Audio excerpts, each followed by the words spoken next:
আপনার অফিসের বস আপনাকে বললেন আমার 20 জন স্টাফ আছে বা 25 জন স্টাফ আছে, প্রত্যেকের নামে একটা করে ফোল্ডার তৈরি করতে হবে, কিন্তু তালিকাটা আছে এক্সেলে। সেটা শর্টকাটে কীভাবে করবেন ভিডিওটি দেখলে বুঝতে পারবেন। তো প্রথমে এক্সেল শিট থেকে এই নামগুলো কপি করে নেবেন। কপি করার পর আপনি চলে যাবেন নোটপ্যাডে। নোটপ্যাডে সার্চ অপশনে যে লিখবেন নোটপ্যাড।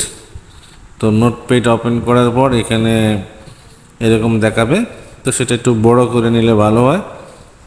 মাঝখানে ক্লিক করে আমি এটা বড় করে নিলাম। তারপরে ফাইলে যে পেস্ট করতে পারবেন, অথবা Ctrl+V দিলেও পেস্ট হবে। পেস্ট হওয়ার পর সেভ এজ অপশনে চলে যাবেন। সেভ এজ অপশনে চলে যাওয়ার পর এইখানে ডেস্কটপে একটা নিউ ফোল্ডার করে নেবেন। আমি করে নিচ্ছি। নিউ ফোল্ডার করে নেওয়ার পর আমি এটা এই নিউ ফোল্ডারের ভিতরে সেভ করব। তো সেভ করার জন্য ফাইলের নেম চেঞ্জ করতে হবে।